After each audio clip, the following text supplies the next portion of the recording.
Não há avivamento sem arrependimento. Não há avivamento sem arrependimento. E arrependimento é um pranto que muda a atitude. Não adianta a gente curvar os nossos joelhos, chorarmos diante de Deus, se saindo por aquelas portas nós não tivermos uma outra atitude diante das coisas mais simples até as maiores coisas que o Senhor coloca diante de nós. Arrependimento não são lágrimas, arrependimento é mudança radical de direção, mudança de atitude, mudança de pensamento, mudança de hábitos. E é tão lindo o que Deus está fazendo, porque quando o João foi me falando os temas, né, dessa nossa temporada aqui na América, os temas que Deus estava compartilhando com a liderança aqui, a gente vê que o Espírito Santo está regendo a orquestra. É impressionante como um sem conhecer o outro, um sem estar sabendo o que o outro está fazendo, como estão caminhando na mesma direção. Eu acabei de pregar em Dallas sobre voltando à essência. Voltando à base, voltando ao começo, revisitando as raízes. E Deus está nos levando para esse lugar de começo, porque Ele quer liberar algo novo nesse tempo tão difícil e desafiador que nós estamos vivendo. Ele está nos despertando. Avivar é despertar. Estar mais vivo. Um novo ânimo. Isso é avivamento. E é tão bom quando a gente vê que o Espírito Santo está falando com a sua igreja e a igreja está ouvindo. É tão bom. Então, como a gente está falando de bases, avivamento, volta às bases, eu quero lembrar a vocês que Jesus não veio para fundar uma religião. Jesus veio para fazer reconciliação entre o Criador e a criatura. Jesus não veio propor mais um caminho. Ele é o caminho. Artigo definido. Não tem outro. Não tem outro. Quer você acredite ou não, não há outro caminho que nos leve de volta para Deus. O próprio Jesus disse: eu sou o caminho, a verdade e a vida. Ninguém vem ao Pai senão por mim. Senão por mim. Então não é a sua bondade, não é a sua misericórdia. Você pode ser uma pessoa eticamente muito correta. Se você não crê que Jesus é o Filho de Deus e que apenas Ele pode fazer reconciliação entre você e Deus, você está perdido. Você não pode salvar a si mesmo. Mas uma vez que fomos salvos, purificados por esse sangue, reconciliados com Deus Pai em Cristo Jesus, nós fomos selados pelo Espírito Santo para o dia da redenção. Ou seja, nós cremos, recebemos esse sacrifício, fomos purificados por Ele, e então selados para vivermos um outro tipo de vida. Um evangelho que tem ganhado força nos nossos dias, mesmo que disfarçadamente, e tem causado tanto dano quanto o evangelho da prosperidade causou. É o evangelho que diz que você pode salvar a si mesmo. É só você desenvolver uma série de técnicas que você vai ser um ser humano melhor, que você vai ganhar mais, que você vai ser bem sucedido, que você vai ser admirado, que sua família vai ser curada. Qualquer técnica que exclua Jesus não vem de Deus. Ela pode ser útil para o seu trabalho, ela pode ser útil para a sua vida parcialmente, mas só o Evangelho de Jesus Cristo é o poder de Deus para a redenção do homem. E parece algo muito óbvio, mas mais do que nunca o óbvio precisa ser dito. Tem gente que não escuta o pastor, não escuta o ensino bíblico, não abre a Bíblia para ler, mas paga milhares de dólares e de reais para estar diante de um coaching. E eu não quero aqui demonizar os coaches, não tenho nada contra coach. Já teve uma coach maravilhosa na minha vida, uma treinadora que me ajudou a perceber melhor as minhas habilidades. Mas o meu caminho até Deus é Jesus Cristo. Quem pode sarar a minha casa é Jesus Cristo. Quem pode convencer o homem da justiça, do pecado e do juízo é Jesus Cristo. Quem pode nos transformar em flechas acesas, incendiando uma geração para avivamento, é o poder do Espírito Santo. É o Senhor, sem mim nada podeis fazer. Nada. Ele deixou claro. Então tudo que te apresenta uma alternativa ao nada, sem mim nada podeis fazer, é um grande engano do inferno. E nós estamos chegando no tempo que Deus está separando os bodes das ovelhas. Resolve logo qual rebanho que você vai fazer parte, porque Ele está fazendo separação. E aí a gente olha para as instruções do apóstolo Paulo, que está ensinando a igreja em Colossos, que está nascendo, e ele traz para nós, tantos séculos depois, a palavra de Deus tem esse poder. Será que o apóstolo Paulo sabia que ele estava escrevendo não apenas para a igreja em Colossos, mas que ele estava escrevendo para a igreja aqui em Massachusetts? Será que ele sabia? Eu não sei se ele sabia, eu só sei que é a palavra de Deus. E ela, através dos séculos, está aqui dizendo para a gente: uma vez que vocês ressuscitaram para uma nova vida com Cristo, mantenham os olhos fixos nas realidades do alto, onde Cristo está sentado no lugar de honra à direita de Deus.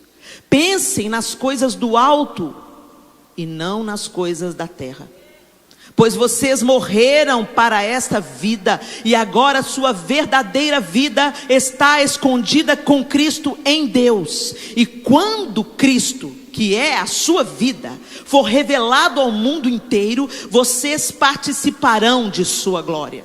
Portanto, façam morrer as coisas pecaminosas e terrenas que estão dentro de você. Perceba, o que ele está falando aqui para aqueles novos convertidos, pessoas que haviam nascido de novo. Então eles já tinham nascido de novo, porque começa falando: olha, uma vez que vocês ressuscitaram para uma nova vida com Cristo. Ele está falando com quem crê, está falando comigo e com você, certo? Aí ele fala assim, ó: portanto, façam morrer as coisas pecaminosas e terrenas que estão dentro de você. O fato de você ter nascido de novo não te livrou da sua carne, não te livrou da sua vontade. Então, se você não dá comida para o seu espírito, não tem meio termo. À medida que você deixa o espírito morrer de inanição, não estou falando do Espírito Santo, estou falando do seu espírito, morrer de inanição pela falta de nutrientes, pela falta de oração, pela falta da palavra, pela falta da comunhão com os santos, você está nutrindo a sua carne. Não se engane. Se você não trabalha para Deus, você trabalha contra Ele. Então o apóstolo Paulo está alertando a igreja em Colossos e está alertando a nós aqui hoje: façam morrer as coisas pecaminosas e terrenas que estão dentro de vocês. Fiquem longe da imoralidade sexual, da impureza, da paixão sensual, dos desejos maus e da ganância, que é idolatria. Nós evangélicos nos gabamos de não ser idólatras. Mentira, somos idólatras. Adoramos nomes, adoramos títulos, adoramos posições, adoramos mamon. Que Deus tenha misericórdia da nossa vida. É por causa desses pecados que vem a ira de Deus. Vocês costumavam praticá-los quando sua vida ainda fazia parte deste mundo. Mas agora é o momento de se livrarem da ira, da raiva, da maldade, da maledicência, da linguagem obscena.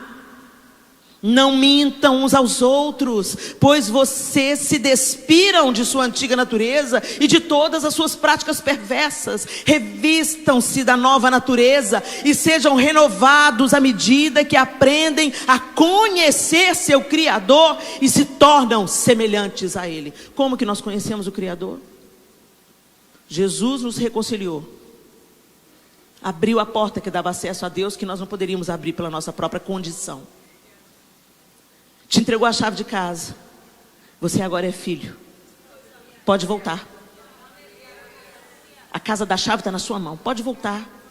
Você não precisa mais de um sumo sacerdote, porque eu fiz o sacrifício. Jesus disse: eu fiz o sacrifício. Eu sou a porta. Eu sou o caminho. Pode entrar, passa por mim e entra de novo para uma comunhão com Deus. Só que a gente não entra. A gente quer ouvir a palavra das pastoras, do pregador do YouTube. A gente quer se relacionar com Deus através de terceiros. Deus instituiu a liderança para que o rebanho não fique sem pastor. A liderança da igreja está submetida ao cabeça, que é Cristo. E são anjos que o Senhor coloca para orientar o rebanho. Na verdade, se a gente pensar bem na dinâmica do pastor, do rebanho, nós como líderes e pastores somos os cachorros. Já viu o funcionamento do cachorro no rebanho? Ele fica... O rebanho está indo para um lugar, o cachorro vai lá e assusta o rebanho. E o rebanho... né? O pastor vai na frente, liderando o rebanho, cuidando do rebanho, mas os cachorros vão auxiliando o pastor. Então, a grande honra é a gente carregar o nome de pastor, porque na prática, a gente é um bando de cachorrão, latindo para vocês alertar para a vida, para tirar vocês dos abismos. Mas os nossos olhos, todos nós, ovelhas e cães, estamos submetidos ao sumo pastor. O Senhor é o Senhor, mas a gente não quer saber quem Ele é. A gente só abre a Bíblia quando vem na igreja no domingo. E olhe lá, que se passa no telão, você não precisa nem de abrir a Bíblia. Nós não temos a prática da leitura bíblica. A prática da leitura bíblica, gente, não é para dar o check no devocional, não, e para se sentir melhor do que o outro que nunca leu, não. A prática da leitura bíblica é querer conhecer o amado da sua alma. É querer entender o caráter de Deus, como Ele pensa, como Ele age. E à medida que nós vamos nos expondo à palavra de Deus, essa palavra vai nos confrontando, essa palavra vai mudando a nossa mente e vai produzindo fruto em nós, pelo poder do Espírito que a vivifica. É isso que o apóstolo Paulo está falando aqui. É você mesmo que tem que fazer morrer. Ah, mas o Senhor não me libertou, né? Não, Ele já te deu tudo que você precisa quando Ele te selou com o Espírito. Quando Ele te selou com o Espírito e te cobriu com a sua graça, Ele te capacitou a vencer o pecado. Mas tem um tanto de crente picareta que fala assim: não tenho tempo para ler a Bíblia, mas tem tempo para o Instagram, tem tempo para o Facebook. A gente tem tempo para tudo. Tem tempo para trabalhar, tem tempo para passear, tem tempo para assistir o último filme, tem tempo para fazer isso tudo, mas não tem tempo de se relacionar com Deus. Porque a oração é a parte que você fala com Ele, e a palavra é a parte que Ele fala com você. Não há relacionamento sem diálogo se você não tem uma vida de oração, se você não está crescendo em oração e em comunhão com a palavra. Eu vim aqui te falar: você não conhece a Deus. Você precisa entender, o relacionamento precisa de diálogo. Você fala e você ouve, e quanto mais você fala e ouve, mais você fala e ouve, mais você conhece a pessoa com quem você está lidando. Vem cá você, minha linda. É você. Muito prazer. Qual que é o seu nome? Gislaine. Você é casada ou solteira? Casada. Tem filhos, Gislaine? Tem, uma menina. 22 anos. Nossa Deus, uma menina é mãe de outra. 22 anos a Gislaine. Está aqui há quanto tempo, Gislaine? 25 anos. Obrigada. O nome dela é Gislaine. Ela está aqui na América há 25 anos. Você sabia que ela tem uma filha de 22? Uau, 22 anos. Ela é casada. Eu conheço a Gislaine? Não basta informações sobre Jesus.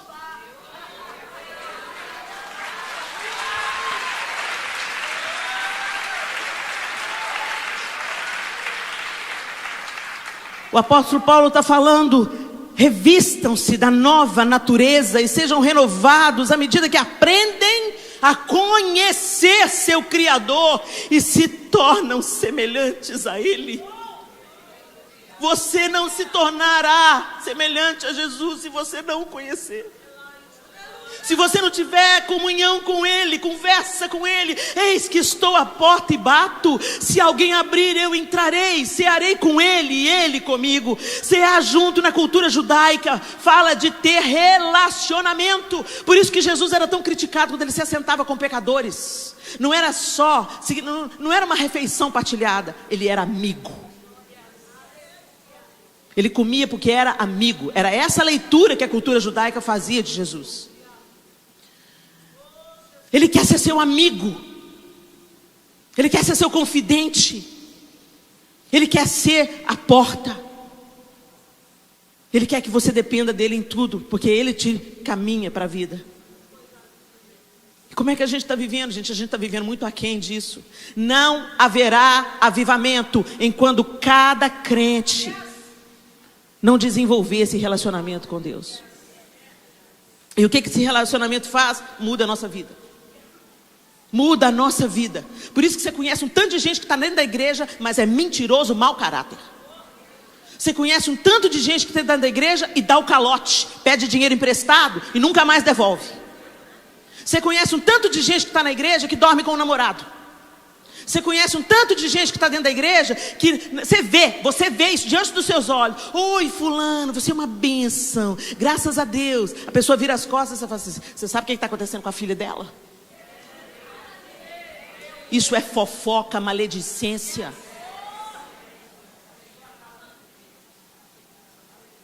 Gente que fala que é crente, que veste roupa de crente, que vem na igreja todo domingo, é dizimista e ofertante, mas não tem nada a ver com Jesus Cristo.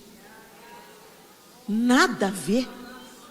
Não parece com Jesus, não tem cheiro de Jesus, não tem atitude de Jesus, não está nem perto. Eu também não. Estou nem perto. Mas você vê, quando você vê um transatlântico, você vê um transatlântico, né? E você vê o projeto dele. Você tem que ser pelo menos o projeto. As pessoas têm que olhar para você e ver pelo menos um projeto de Jesus Cristo. Pelo menos uma nuance, o desenho, a forma parecida. Vai ser assim, ó. Isso aqui é assim que está planejado. O transatlântico. A gente só vai se tornar transatlântico quando a gente o ver como ele é. Quando a gente olhar para a face dele. Finalmente nós vamos ser como ele é. Mas até lá, o arquiteto está aperfeiçoando cada traço. Está desenhando cada forma. E as pessoas que estão do seu lado estão assistindo a sua transformação. Sabe por quê? Porque é uma transformação que nós não conseguimos fazer em nós mesmos. Aquela maçã que foi usada aqui na cena, era de verdade, gente? E por que você sabe que não era de verdade? Pelo barulho que ela fez quando caiu no chão. Ela é leve. Se você pegar um fruto de verdade, um fruto de plástico que é muito bem produzido aqui na América, você olha para os dois, se você olhar, tem uns que você não consegue discernir qual que é o de verdade. Se você não pôr a mão, se você não sentir o cheiro, se você ficar só olhando, você não tem condição de saber o que é fruta de verdade, o que é flor de verdade e o que é fake. Assim está a igreja hoje, a instituição. A instituição, não estou falando da noiva. A noiva está se vestindo de linho fino. A noiva está com as lamparinas acesas. A noiva está com saudade do cordeiro, do noivo. Ela está almejando pelo noivo, não para ficar livre da bagaça, mas porque tem saudade dele. Ela quer o casamento.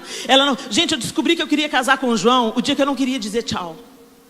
O dia que ir no portão, abraçar e dizer até amanhã ou até sábado que vem era doloroso.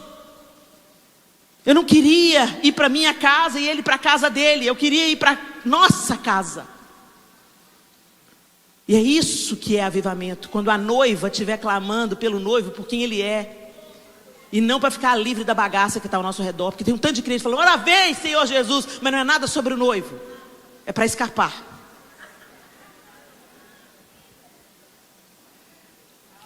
O apóstolo Paulo continua falando. Nossa nova vida. Nessa nova vida, me ajuda, Senhor. Não importa se você é judeu ou gentio, se é circuncidado ou incircuncidado, se é inculto ou incivilizado, se é escravo ou livre, Cristo é tudo o que importa e Ele vive em todos. Não interessa o carro que você dirige, não interessa o bairro que você mora, a casa que você mora, o status que você tem, quanto que você ganha, a sua conta no banco, não interessa o seu emprego, não interessa o seu título, não interessa se você é o faxineiro da igreja ou se é o pastor da igreja, não interessa, porque Cristo é tudo em todos. É sobre Ele, não é sobre nós, é sobre Ele.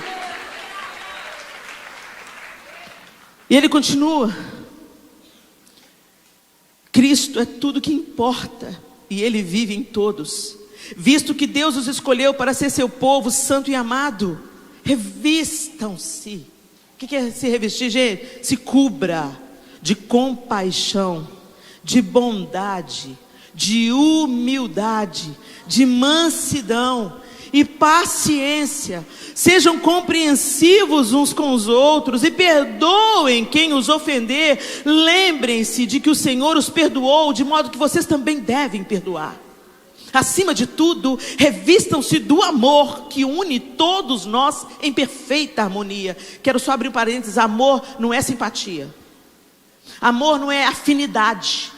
Amor é você fazer ao outro exatamente o que você gostaria que fizessem a você. Você não precisa de gostar para amar. Trata o outro com a dignidade. Você gosta que falem mal de você pelas costas? Então não fale mal de ninguém. Você gosta que as pessoas, sem conhecer a sua história, ou mesmo conhecendo, exponham a sua nudez para quem não se importa com você? Então não faça o mesmo. Você gosta que te traiam? Então não traia. Você gosta que mintam para você? Então não minta. Você gosta que te roubem? Então devolva o que você pegou emprestado. Você gosta que te enganem? Então não engane. Amor é aquilo que Deus deu para a humanidade quando a gente não tinha condição nenhuma de conhecer nada, de perceber nada e de corresponder a nada. Porque Deus amou o mundo de tal maneira que Ele deu seu Filho unigênito. Ele nos amou quando nós estávamos mortos nos nossos delitos e nos nossos pecados. Por isso que quando Jesus disse: ora, perdoa aqueles que vos perseguem, ora, perdoa os seus inimigos, orai por aqueles que vos perseguem, é porque é possível. Porque não depende do seu sentimento. Você não é cativo pelo seu sentimento.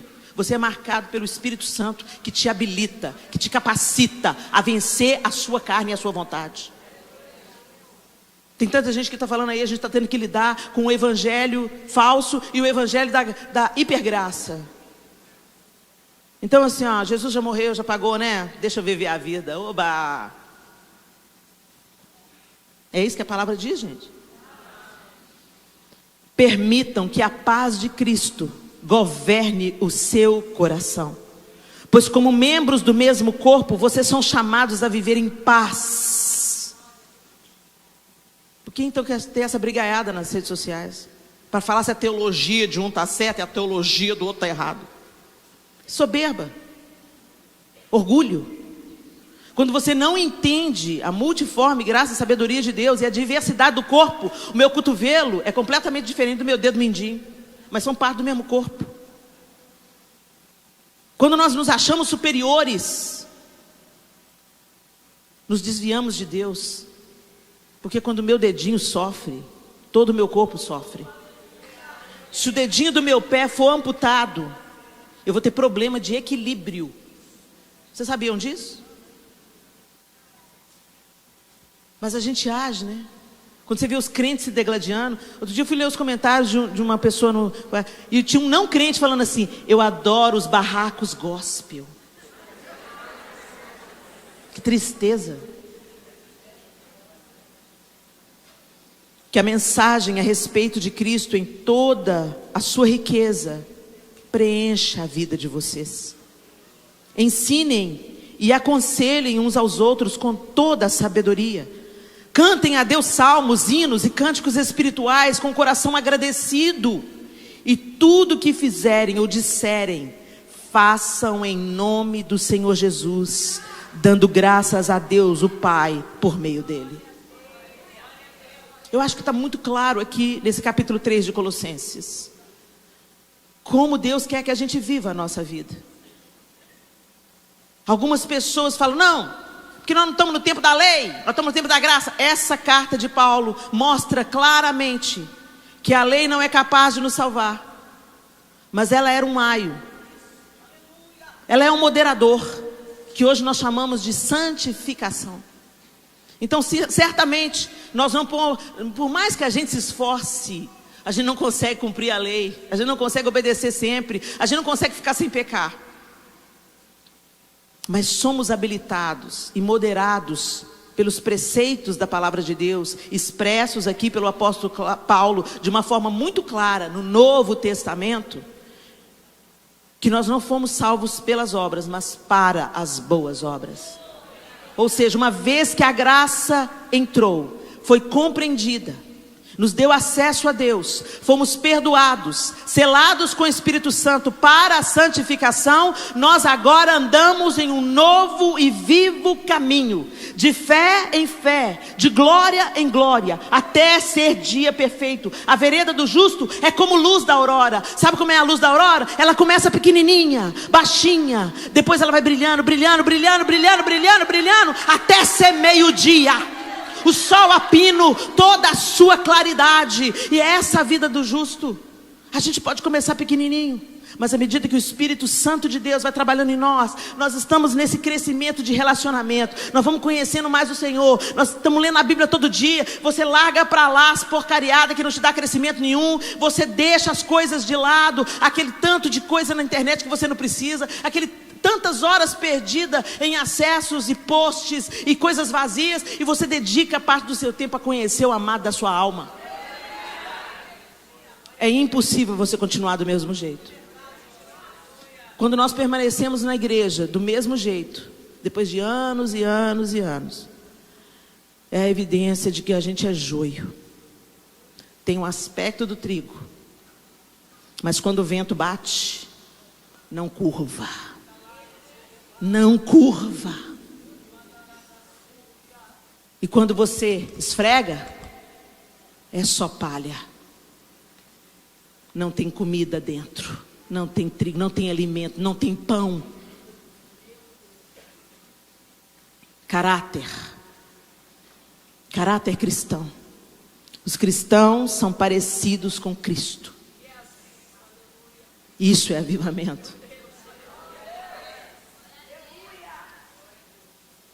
A gente viu isso claramente aqui. Eu acho que pelo texto, eu não preciso de explicar nada. O apóstolo Paulo foi muito assertivo. Ele falou que você tem que se despir do velho homem e se revestir de uma nova natureza. E o padrão é o modelo de Cristo. E que tem certas coisas que é você que tem que fazer. Você tira os entulhos, os que você gosta. Que o sangue de Jesus vem e Ele nos purifica de todo pecado. Mas a gente vai lá, olha alguma coisa que ficou para fora. Ai, mas eu gostava tanto dessa jarra. Põe para dentro. Como a gente está fazendo isso? Quando você pensa que não, você está vestido de crente, mas dentro de você está do mesmo jeito, está tudo entulhado. E a palavra de Deus diz assim, lá em Efésios 4, 30 e 32, não entristeçam o Espírito Santo de Deus. O selo que Ele colocou sobre vocês para o dia em que nos resgatará como sua propriedade. Livrem-se, mais uma vez, agora aos Efésios. Livrem-se de toda amargura, raiva, ira, das palavras ásperas e da calúnia e de todo tipo de maldade. Em vez disso, sejam bondosos e tenham compaixão uns dos outros, perdoando-se como Deus os perdoou em Cristo. Ou seja, a questão aqui é a obediência. Se você foi perdoado, você crê em Jesus Cristo, você crê que Ele é o Filho de Deus, você confessou isso com seus lábios, você recebeu o selo do Espírito Santo, você tem a Bíblia, graças a Deus a gente ainda tem acesso à Bíblia. Isso não vai durar para sempre. Vai pondo lá dentro de você, vai decorando, vai pondo lá dentro de você. Porque vai chegar um tempo que você vai desejar ter uma e não vai ter. Você tem a Bíblia, você vive numa nação que o nome de Deus está na nota.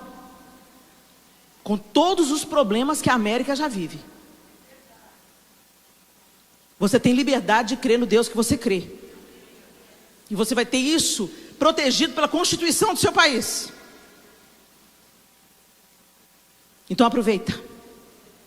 Aproveita o privilégio que muitos da mesma igreja, do mesmo corpo, não têm mais. À medida que você vai colocando isso para dentro, à medida que você vai se relacionando com Jesus, Ele vai te confrontando pessoalmente. Sabe aquele confronto tete a tete? Aquela coisa que o Espírito Santo vai falando com você assim, ó, que não tem jeito de não produzir fruto. Aquilo te modifica para sempre. E aí quando você pensa que não, você olha para trás e fala assim, você olha para frente e fala assim, nossa, eu ainda não sou a pessoa que eu quero ser. Mas quando você olha para trás, você vê que você não é mais aquela pessoa que você era. Essa é a obra do Espírito Santo.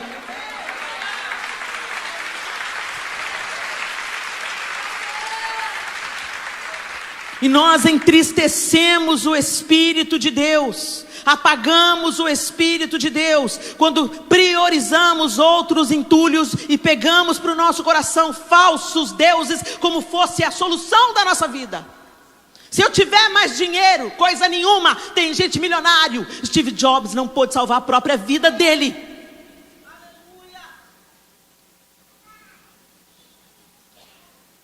Mas a gente ainda acredita no dinheiro. Mais do que nós acreditamos na palavra de Deus, mais do que nós acreditamos no projeto de família. A gente coloca os nossos filhos para Moloque ou para Mamon. Porque não pense que Mamon também está tendo filho sacrificado no altar dele, não.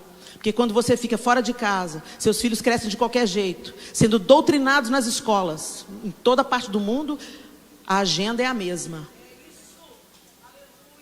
Ele fica não sei quantas horas, aqui na América, quantas horas as crianças ficam na escola? 6 horas, 7 horas, 8 horas. E as poucas horas que eles estão acordados com a mãe deles em casa, a mãe está exausta do dia de trabalho, o pai está impaciente porque trabalhou igual um jumento. E aí é mais fácil dar o tablet. Você está entregando a educação e o discipulado dos seus filhos para o capeta. E eu vou te dizer uma coisa. Quando você discipula os seus filhos, você ora com seus filhos, você jejua para os seus filhos, eles ainda podem se tornar presa fácil do inferno, pelos desejos e a cobiça do próprio coração deles. Eu quero te dizer uma coisa. Não apenas ensine os seus filhos no caminho, não apenas traga eles para a escola dominical, não apenas põe eles para jejuar, mas geme por eles até eles nascerem de novo. Porque filho de crente não é crente. Filho de crente nasceu num ambiente favorável, mas ele precisa nascer de novo. Em nome de Jesus. E você, pai e mãe, vocês são responsáveis por esse novo nascimento. Vocês vão ser o primeiro ministro do Evangelho que vai plantar essa semente. E rega com lágrima e oração, para que o Espírito de Deus faça a obra de convencimento. Acredita em mim, você não vai querer ter um filho desviado do Evangelho. E finalmente eu queria compartilhar com vocês uma história que está lá em 2 Samuel 13. Abre aí. 2 Samuel 13. Eu vou ler de 3 a 5. Se for pôr aqui no telão, é a nova versão transformadora que eu estou usando, a NVT.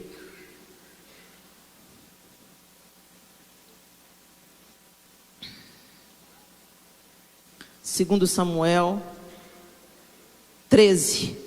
Uma das histórias, um dos capítulos mais bizarros e tristes da palavra de Deus.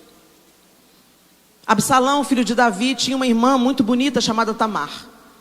Aminon, outro filho de Davi, apaixonou-se por ela. Aminon ficou tão obcecado por Tamar que adoeceu. Ela era virgem e Aminon imaginou que seria impossível possuí-la. Contudo, Aminon tinha um amigo muito astuto, seu primo Jonadab. Ele era filho de Simeia, irmão de Davi.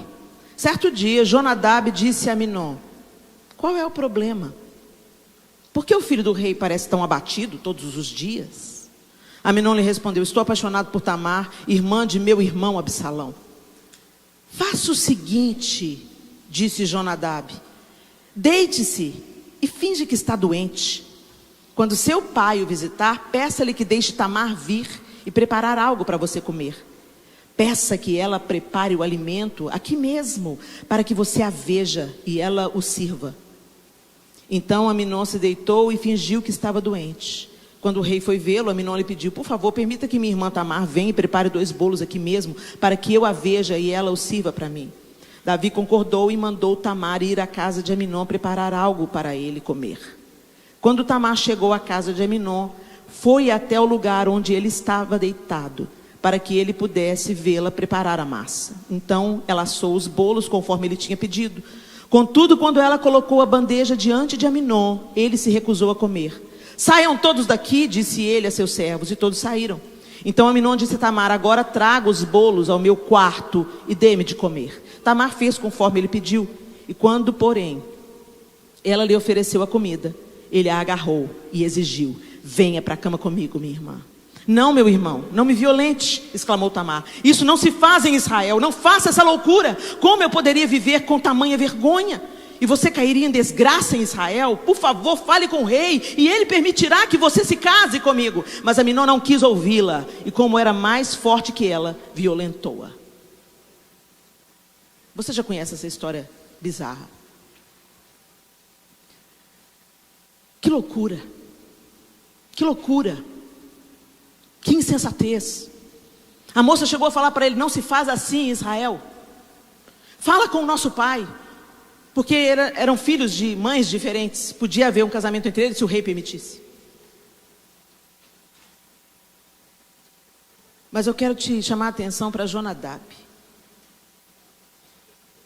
Se nós queremos avivamento, nós não podemos nos trancar nos nossos guetos. Nós precisamos transbordar.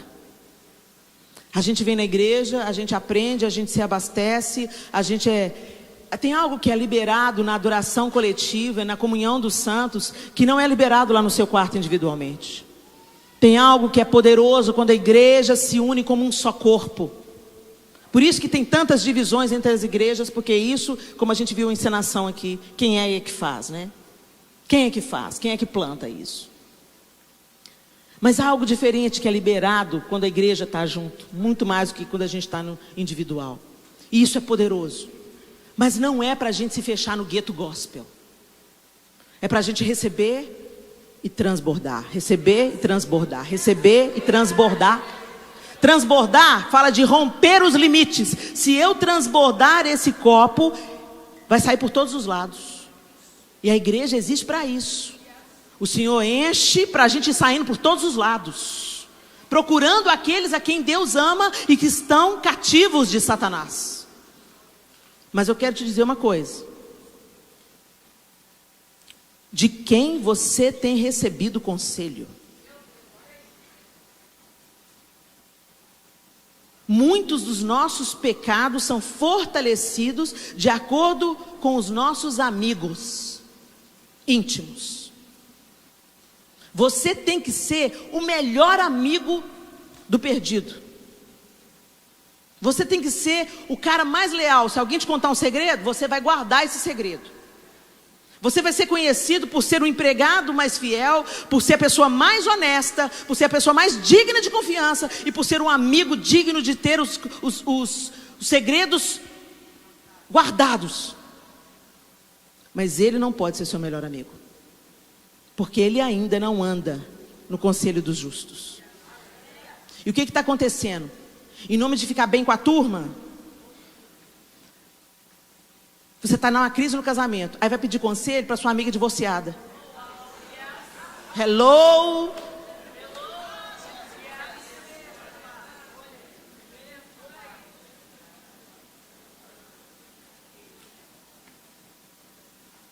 Eu cresci quando eu comecei a perceber quem amava Deus mais do que eu. E eu comecei a colar nessas pessoas. Tem alguma coisa acontecendo com fulana. Tem uma autoridade que flui da vida dela. Tem um amor que flui da vida dela. Tem uma doçura que flui da vida dela. E eu quero isso, Senhor. Eu quero ser mais parecida com Jesus igual ela é. Por isso que o apóstolo Paulo fala: sede meus imitadores como eu sou de Cristo. E à medida que eu fui andando com pessoas que queriam Deus, eu fui entendendo aquela sede, aquela fome. Não juntava para falar mal de ninguém, juntava para orar. Juntava para ler a Bíblia. Aqui, vamos aproveitar que a gente está aqui para ensaiar. Vamos buscar a Deus. E ensaio babau. Acabava todo mundo no chão, babando, pedindo perdão pelos pecados. Com quem você está andando? A gente fala que quer avivamento, mas está comendo lavagem com os porcos. O filho que saiu fora desejou as bolotas, mas a parábola não fala que ele comeu, não. Ele desejou, mas ele não comeu. Quando ele viu as bolotas dos porcos e viu que ele estava desejando aquilo, ele se lembrou de onde? Da casa do pai. Na casa do meu pai tem comida de verdade, então eu não preciso de comer essa aí não. Eu vou para a casa do meu pai, nem que seja para ser tratado como empregado. A gente não. A gente vai para o chiqueiro, senta lá e come com os porcos. Ao invés de pegar outros funcionários que estão também desejando comer a comida dos porcos, fala, escuta aqui, larga esse emprego aqui, filho. Vão lá trabalhar lá com o meu pai, porque meu pai tem comida de verdade para você.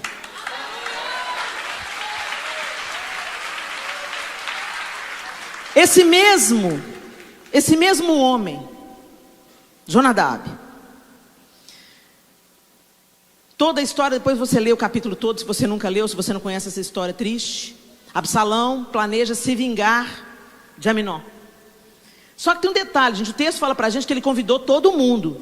Sabe se Deus, se Absalão não estava querendo matar Davi e os outros irmãos também? A gente nunca vai saber. O texto fala que ele insistiu muito com o pai dele para ir. Eu fico imaginando, depois a gente viu o que Absalão e Davi virou, né, gente? Mas eu tenho cá para mim, estou falando que a Bíblia está falando isso não, estou falando que eu, nas minhas imaginações e percepções, por que ele insistiu tanto com o pai para ir nesse banquete que ele ia dar para o pai e para os irmãos? Ele insistiu, e Davi falou assim, não, meu filho, eu não quero te ser pesado, e Absalão insistiu, quando ele viu que não dava, então tá bom, deixa os meus irmãos irem. E quando os irmãos chegaram lá, ele combinou com os seus funcionários e matou o seu irmão, matou. E aí, voltam os outros irmãos fugidos, correndo, e Davi está desesperado pensando, porque uma notícia falsa chegou na frente falando assim, Absalão matou todos os filhos do rei. E aí, olha no capítulo 30, no versículo 30 do capítulo 13. Quando ainda estavam a caminho de Jerusalém, a notícia chegou a Davi, Absalão matou todos os filhos do rei, não restou um sequer com vida. O rei se levantou, rasgou suas roupas, lançou-se no chão, seus conselheiros também rasgaram suas roupas. Nesse momento, Jonadab, filho de Simeia, irmão de Davi, chegou e disse, não pense, meu senhor, que todos os filhos do rei foram mortos. Foi apenas Aminon.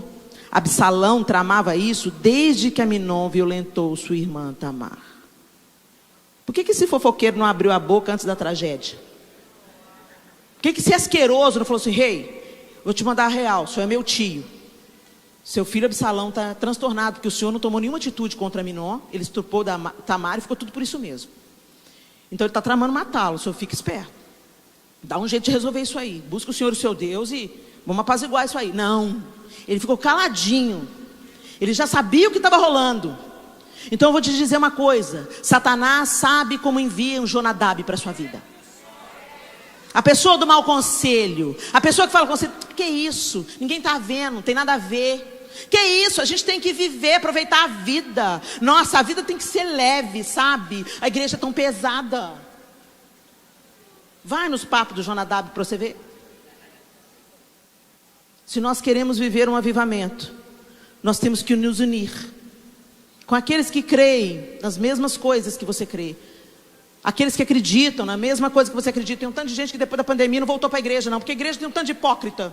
E o mundo tem só gente honesta. O inferno está assim de gente bacana, ó, gente legal. Hipócrita tem em todo lugar. Fala uma coisa e faz outra, que é isso que é o hipócrita. Será que tem muito hipócrita na igreja ou será que nós também somos? Quando a igreja fica um lugar que você não pode frequentar porque você se acha muito espiritual e fala, você via Deus em casa mesmo, você está sendo enganado por um Jonadab, querido. O Jonadab que mora dentro de você mesmo, da sua própria alma, que não te diz as verdades na hora que tem que te dizer. O que Jonadab tinha que dizer para Aminon? Você está doido? Ela é sua irmã? Está desejando ela muito assim? Então pede ela em casamento, vai diante do seu pai, ele não é o rei, ele não pode liberar para ela ser sua esposa? Vai lá, procura o rei, abre o seu coração para o seu pai e fala com ele, eu estou desejando me casar com Tamar, me dê a sua bênção, me dá a sua permissão. Não, mas esse filho do inferno falou com ele assim, aqui, vamos armar uma situação. Finja-se de doente. Já começou por aí, fingir? Mandou você fingir? Finja-se de doente. Peça para o seu pai. Ele não precisou nem de completar, porque o próprio coração já estava inclinado. Sabe aquela sua amiga? Ela não precisa nem de completar. Não, e ela ainda fala, não, mas eu não mandei você fazer isso.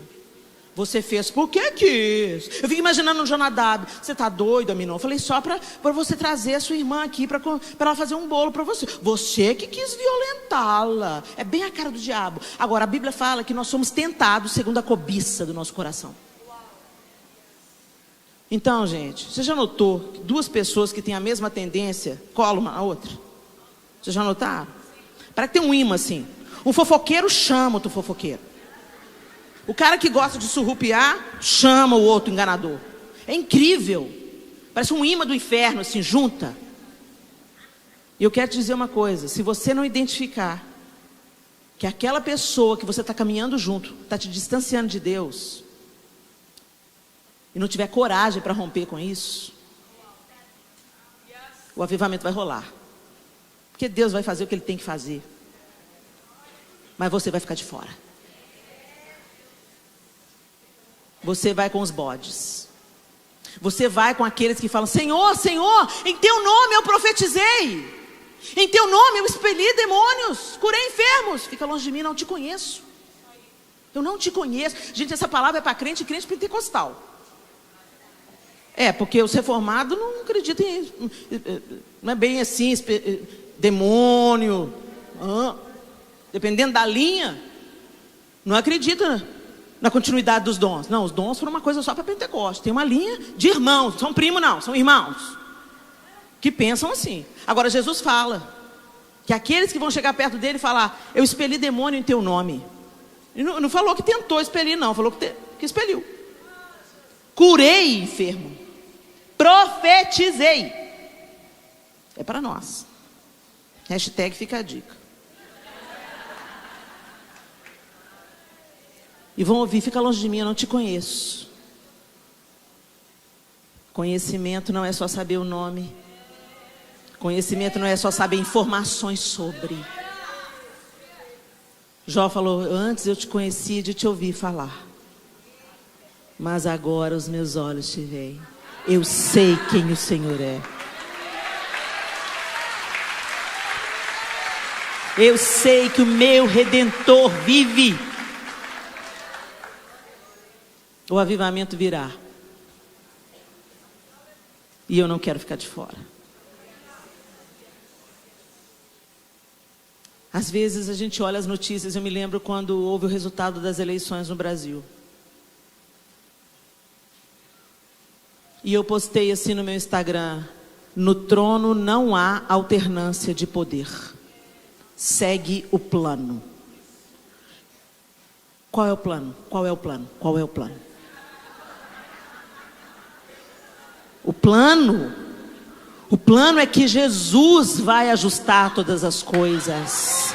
O plano é que não haverá mais choro, nem pranto, nem morte. O plano é que todo joelho se dobrará diante dele. O plano é que haverão novos céus e nova terra. Esse é o plano. Mas as pessoas estão tão focadas naquilo que elas pegam, naquilo que elas veem, naquilo que elas ganham, naquilo que elas compram, que elas se distanciaram de Deus. Isso evidencia quem é o Deus dessas pessoas. E pasmem, eu sou seguido por 99,9% de crentes. Crente é que me segue nas redes sociais.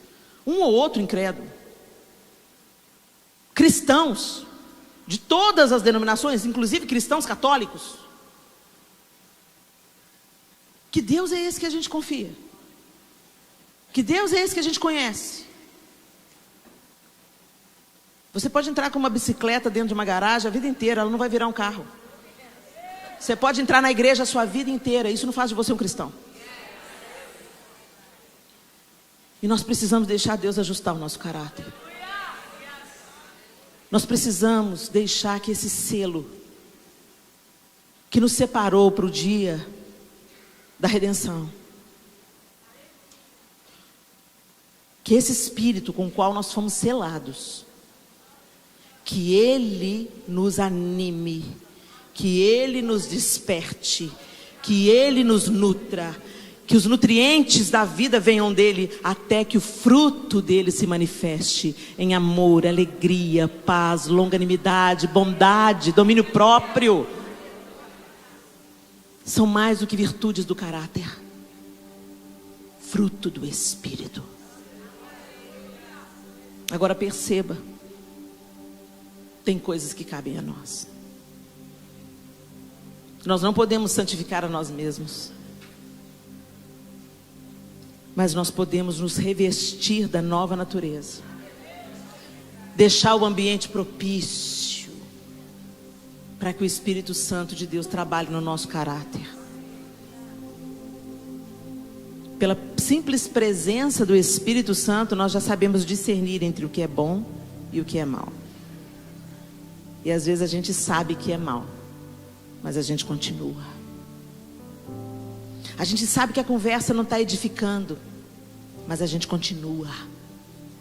A gente sabe que o filme, o seriado, está plantando conceitos do inferno dentro de nós, mas a gente assiste até o último capítulo.